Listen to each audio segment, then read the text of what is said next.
Hey friends, and welcome back to my channel, and obviously not my garden.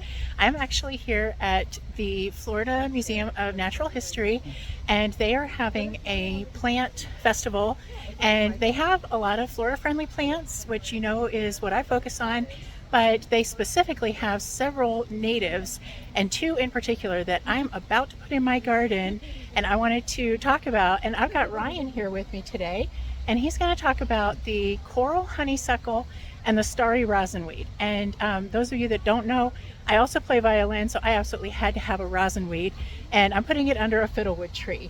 What else would I put it under, right? So, Ryan, can you tell us about this coral honeysuckle? We've got one here, and these blooms are just, whoops, just fabulous. Indeed. Coral honeysuckle, it's closely related to the much more famous and much more aggressive Japanese honeysuckle, although you're not gonna be able to suck any sweet nectar from this one. It's highly adaptable, though. You can grow it in moist soil, dry soil. It can climb along fences, or you can have it climbing up trees. The red tubular flowers are excellent for hummingbirds, especially. They love that shape. Yes. And also butterflies that have a longer proboscis, that's cloudless sulfurs, swallowtail species, an excellent nectar source for them as well. It also blooms almost year round, and it's evergreen, so freezes will not touch them. You're always going to have some foliage throughout the entire year. Awesome. Now, is that one actually a host plant for any of the butterflies? Unfortunately, it is not. Okay, just a nectar plant. Just a nectar source for the adults. Yeah, they need to eat. It's true. They need to eat so they can grow.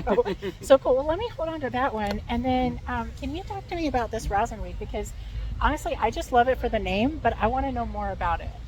It's in the aster family, which is one of the largest families in the world. Arguably, the orchids are the only one larger. And as a plant and sunflower family, it does have the classic yellow circular flower cluster with the cluster of hundreds of small flowers at the center and the yellow rays. Okay. The flowers will shoot up about 3 feet tall from these basal plants. The leaves aren't going to get much bigger. The plant doesn't have a huge footprint, as it were. It has these pubescent leaves, which gives it this nice rough texture to it. So it's fun to touch. And they've got a really cool stripe around the edges of them. And I've heard that the rough texture actually is off-putting to critters, that they don't want to chew on that because it's kind of scratchy in their mouth. Yes. So that would kind of help this plant be able to last longer, right? Yes, it is. I can't say it's deer immune, but Sure. it is deer resistant, as it were. Cool. And they can bloom any time of the year. They can grow. They primarily grow in sunnier areas, but I have learned that they can also grow and bloom in shadier habitats if they have a little bit of time to adjust. Cool. It's a great plant. Yeah, mine is going to be in 10A. We're up in Gainesville, so this is a 9B zone, I think. Or 9A. We were at the border of 9A and 8B. It's the recent USDA map has put us firmly in 9A all the way up. So Okay. we're moving towards 9B. Is where we're Okay, getting. yeah. We'll get So there. 9A here and 10A where I'm at, but it actually thrives in both. Yes, I've seen this planted at the IFAS at the IFAS station in Palm Beach County, Okay. where it's definitely 10A Oh, or wow, 10B. yeah, So that's way down. So yes, it'll do just fine. Great.